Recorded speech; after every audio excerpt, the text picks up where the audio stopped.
NCIS Season 22 formally chooses Timothy McGee's major case response team Fate at the end of its premiere. Following the summer break, CBS's #1 procedural drama returns with a gripping case that incorporates creative time play. In the first episode of NCIS Season 22, Empty Nest, Alden Parker finds the bullpen empty until Nick Torres's distress call prompts him to reach out to Jessica Knight, who is already stationed at Camp Pendleton, for help. Finally, they resolve the matter, but McGee, in particular, discovers a more general issue lurking there.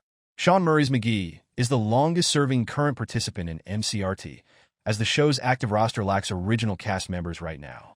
The character, who made his debut a few episodes after the NCIS pilot, finally received a series regular promotion.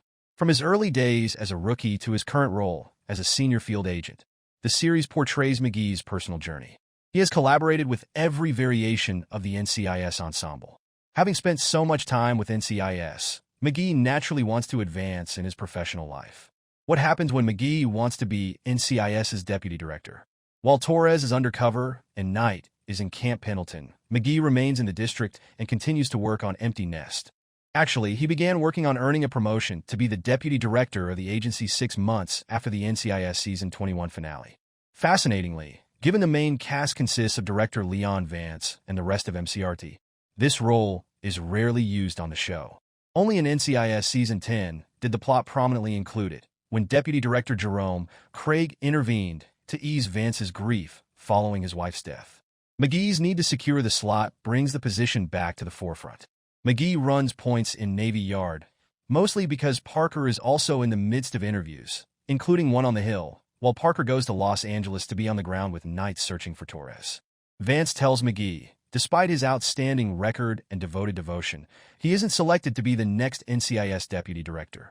Rather, a brand-new character named Seamus Devers Gabriel LaRoche took on the task.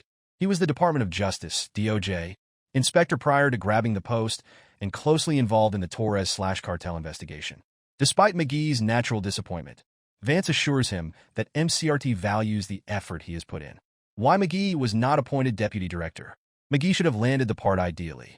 He has shown his value time and time again after more than 20 years in the agency, handling so many well-publicized cases and risking his life one too many times. However, it comes as a surprise that the character is now aspiring for a promotion. After Leroy Jethro Gibbs' departure from NCIS Season 19, MCRT offered him the leadership post, but he declined it.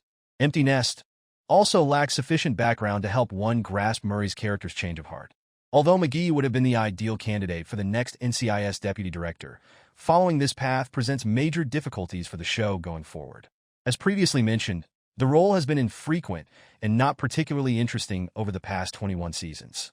Murray's character, who is securing the promotion, runs the danger of performing less fieldwork and more paperwork, which he disliked doing.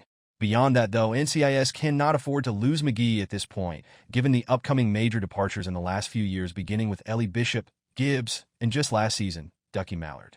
For McGee in NCIS, what lies ahead? Sean Murray? The rejection of McGee for the job is painful. That said, given LaRoche is the suspected agency mole in NCIS Season 22, Episode 1, he doesn't really have time to languish. Parker, Torres, and LaRoche were in the midst of discussing the situation when Vance called to deliver the devastating news. LaRoche formally introduces himself, making the conclusion of Empty Nest somewhat cliffhanger-like. Though he is shocked, given McGee's past experience handling traitors inside NCIS, it is reasonable to assume he will spend little time establishing the new deputy director is in fact a mole.